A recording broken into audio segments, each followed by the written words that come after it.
Good morning बच्चों, welcome to my YouTube channel Khyati Hindi classes. आज हम लोग पढ़ेंगे सूरदास जी के पद को। ये पद दूसरा है। इसके पहले पिछले वीडियो में हम लोगों ने एक पद को पढ़ लिया था। आइए पहले इसको पढ़ा जाता है, उसके बाद से कठिन शब्दों के अर्थों को जाना जाएगा। फिर इसके बाद से इसमें जो भी कठिन शब्द है उसके अर्थ को निकाल के व्याख्या करना है। फिर उसके बाद से इधर जो आए हुए प्रश्न है, इन प्रश्नों के उत्तर देने हैं। ठीक है, तो आइए पढ़ा जाता है। कहता अविगत गति कछु कहत न आवे, जो गूंगे मीठे फल को रस अंतर्गत ही भावे। परम स्वाद सबहु सुनिरंतर, अमित तोष उपजावे। मन बानी को अगम अगोचर, सो जाने सो पावे। रूप रेख गुण जाति जुगत बिन, निरालंब क्यों धावे कित धावे। सब विध अगम विचारहि ताते, सूर सगुन पद गावे। मतलब ये कहते हैं, ये जो मतलब पद है इसमें सगुण की निर्गुण पर विजय दिखाई गई है। कि सूरदास जी कहते हैं कि जो साकार, जो ईश्वर है वो साकार है, उसका कुछ आकार है। क्योंकि ये सगुण भक्ति सागरा के कवि थे और ये इनके जो आराध्य देव थे श्री कृष्ण थे। इसलिए यहाँ देखिए सूर सगुन पद गावे, इसलिए श्री कृष्ण के सगुण पद को ये गाते हैं और बताते हैं कि जो अविगत है वो निर्गुण के, जो निर्गुण है उसकी गति कोई नहीं है। ये उसी तरह है जैसे गूंगे को मीठा फल खिला दिया जाए तो वो बोल नहीं सकता है, तो कैसे बताएगा कि फल मीठा है या तीखा है, या कैसे उसके स्वाद को अंदर ही जानेगा, अंदर ही उपजाएगा, अंदर ही खत्म कर देगा। यही सब की व्याख्या इसमें की गई है। तो आइए पहले कठिन शब्दों के अर्थ को जानते हैं, फिर इसकी व्याख्या को। ठीक है, तो आइए देखा जाए। जैसे अविगत गति, अविगत का अर्थ आप यहाँ क्या लगाएंगे? निर्गुण। यहाँ लिखिए अविगत। अविगत का क्या अर्थ हो जाएगा? जब व्याख्या करेंगे तो अविगत का अर्थ ही हो जाएगा निर्गुण। अविगत का अर्थ हो जाएगा निर्गुण। निर्गुण गति माने उसकी स्थिति, मतलब निर्गुण की स्थिति। कछु कहत ना, मतलब कुछ कहने नहीं आता या उसके बारे में कुछ नहीं समझते हैं। जो माने जैसे हो जाएगा। गूंगे मीठे फल को रस अंतर्गत, अंतर्गत माने मन में ही या आंतरिक भाग में ही, अंतर्गत ही भावे। परम स्वाद सबहु सि निरंतर, अमित, अमित का अर्थ हो जाएगा न मिटने वाला। अमित का हो जाएगा न मिटने वाला, न मिटने वाला। जो संतोष, तोष का अर्थ हो जाएगा संतोष। तोष का क्या अर्थ हो जाएगा? संतोष, संतोष। ठीक है, तोष का अर्थ हो गया संतोष। कहते हैं उपजावे माने उत्पन्न करता है। उपजावे का क्या अर्थ हो जाएगा? उपजावे। उपजावे का अर्थ हो जाएगा उत्पन्न करता है, उत्पन्न करता है, उत्पन्न। उपजावे का अर्थ हो जाएगा। फिर कह रहा मन बानी को अगम अगोचर। अगम अगोचर का अर्थ हो जाता है इंद्रियों से परे। यहाँ अगम अगोचर का क्या अर्थ हो जाएगा? अगम अगोचर। अगम अगोचर का अर्थ हो जाएगा इंद्रियों से, इंद्रियों, इंद्रियों से परे। ठीक है, अगम अगोचर का हो जाएगा इंद्रियों से परे। सो जाने, मतलब जो, सो का अर्थ हो जाएगा जो, जाने माने जानेगा या उसके बारे में विचार कर पाएगा। सो पावे मतलब वही। फिर इस सो का अर्थ हो जाएगा वही। पावे माने प्राप्त करेगा। पावे का क्या अर्थ हो जाएगा? प्राप्त करेगा, प्राप्त करेगा। फिर रूप रेख गुण, मतलब उसका ना कोई रूप है, रेख है। गुण जाति जुगत बिन, जुगत माने आधार या संसार के बिना है। जुगत का अर्थ यहाँ हो जाएगा संसार के। निरालंब, निरालंब का अर्थ हो जाएगा आपका निरालंब। निरालंब का अर्थ हो जाएगा बिना आलंब या आलंब, आलंब या आधार के, आधार के। कित माने क्यों। कित का क्या अर्थ हो जाएगा? कित का अर्थ हो जाएगा क्यों। धावे माने भागू। धावे का क्या अर्थ हो जाएगा? भागू। भागू मतलब दौड़ू। सब विधि, विधि माने नियम से या सभी विधियों से। अगम, अगम का अर्थ हो जाएगा विचार ही ताते। ताते माने उसको, या मतलब सभी प्रकार से विचार कर लिया। सूर सगुन पद गावे। सगुन का अर्थ हो जाएगा सगुण के या कृष्ण के। ठीक है, ये रहा कठिन शब्द, इसके हो गए अर्थ। अब आइए ये आप लोग देख लीजिए, आइए अब व्याख्या किया जाता है।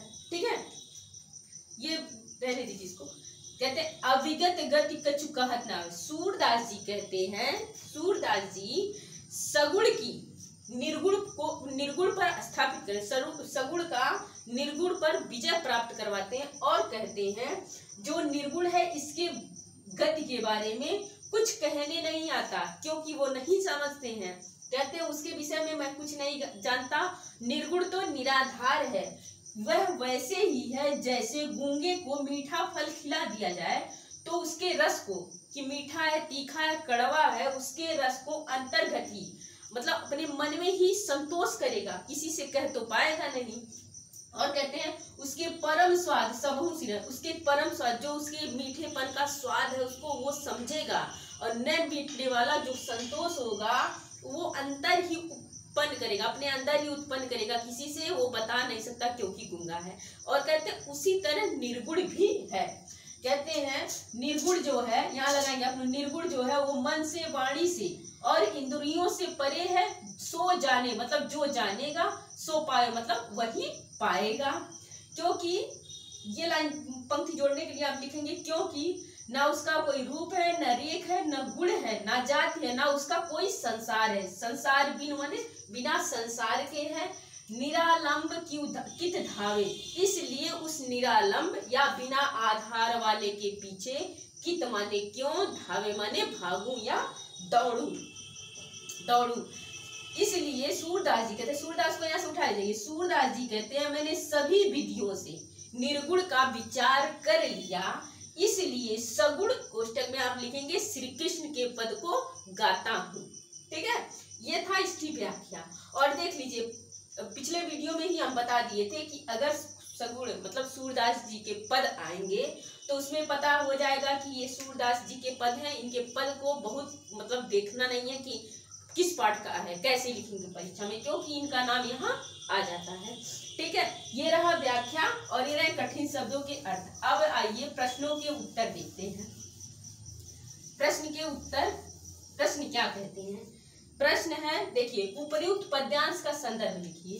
संदर्भ इसका लिखना है आपको, पिछले वीडियो में संदर्भ लिखना बता दिए, फिर यहाँ पे भी जान लीजिए। लिखेंगे आप प्रस्तुत पद्यांश हमारी पाठ्य पुस्तक हिंदी के पद कोष्टक में लिखेंगे सूरसागर से लिया गया है, जिसके रचयिता सूरदास जी हैं। आप रचयिता लिखेंगे, लेखक तो बिल्कुल नहीं, और कभी लिख सकते हैं रचयिता लिख सकते हैं, लेखक नहीं लिख सकते क्योंकि लेखक आपके गद्य विधा में आते हैं। ठीक है, फिर प्रश्न है प्रस्तुत पद्यांश में किस प्रसंग का वर्णन है, मतलब प्रस्तुत इस तो आपके 4-6 पंक्ति जो भी दिया इसमें कह रहा है किस पंक्ति का, किस प्रसंग का वर्णन है, तो उत्तर इसका हो जाएगा, उत्तर इसका हो जाएगा सगुण निर्गुण पर।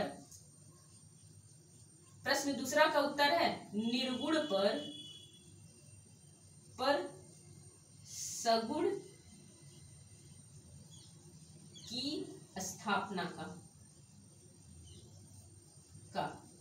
अब ये उत्तर ये भी हो सकता है कि सगुण को निर्गुण से श्रेष्ठ दिखाना, लेकिन श्रेष्ठ अपने आप में दोनों है, इसलिए इस पंक्ति में स्थापित किया गया है कि सगुण से निर्गुण से बेहतर सगुण है, क्योंकि जो ब्रह्म है, जो ईश्वर है, वो साकार है। सगुण का अर्थ ही होता है साकार, मतलब किसी का आकार है। जैसे वो कृष्ण के पद गाते हैं तो वो साकार है, वो दिख रहे हैं कि हाँ कृष्ण है। फिर कहता सूरदास किसके पद को गाते हैं, यहाँ देखिए आपके इस प्रश्न का उत्तर, तीसरे का उत्तर है सूरदास जी, ऐसे लिखेंगे आप उत्तर, सूरदास जी कृष्ण के, ऐसे लिख लीजिएगा, व्याख्या आप तो कर लिए, कृष्ण के सगुण पद को गाते हैं, ठीक है। ये रहा तीसरे प्रश्न का उत्तर। फिर अविगत की गत कैसी है, कैसी है उसकी गत, मतलब अविगत माने निर्गुण की गति कैसी है, निरालंब है, अगम अगोचर है, और क्या है, ये जाति संसार रूप रेख गुण सबके बिना ये अधूरा है। चौथे का उत्तर आपके हो जाएगा, चौथे प्रश्न का उत्तर हो जाएगा अविगत का गति कैसी है निर्गुण की, निराधार धार, रेख बिन,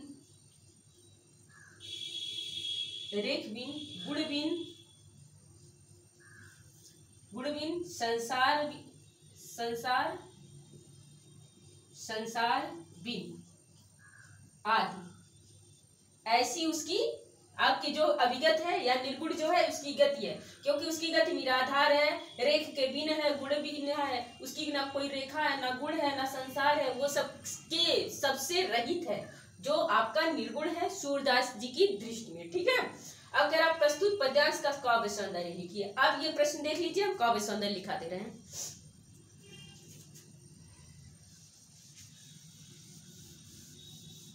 काव्य सौंदर्य के तत्व में बता दिए थे, क्या क्या तत्व है? भाषा, शैली, रस, छंद, अलंकार। ठीक है, सारा तो आपका वही रहेगा जो पिछले वीडियो में है। पहले वाले पद में जो भी है वो आपका भाषा, शैली, रस, छंद, अलंकार वही रहेगा।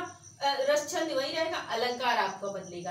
आप अलंकार देखेंगे तो आपको पहले तो अनुप्रास अलंकार मिलता है, उसके बाद से आप व्याख्या करेंगे तो किसी के समान किसी की प्रतिष्ठा की गई है, तो यहाँ आप अनुप्रास अलंकार डालेंगे तभी आपका सही है। और जो भाषा, शैली, रस, छंद है, इसको आप लोग पिछले वीडियो में देख लीजिएगा कि इसकी भाषा क्या है, शैली क्या है, छंद क्या है और रस क्या है। ठीक है, यहाँ पे भी कोई ऐसा ना हो कि यहाँ भक्ति रस नहीं है, भक्ति रस है, वो श्री कृष्ण के सगुण पद की व्याख्या करते हैं। ठीक है, आज के लिए बस इतना ही, मिलते हैं अगले वीडियो में, तब तक के लिए धन्यवाद।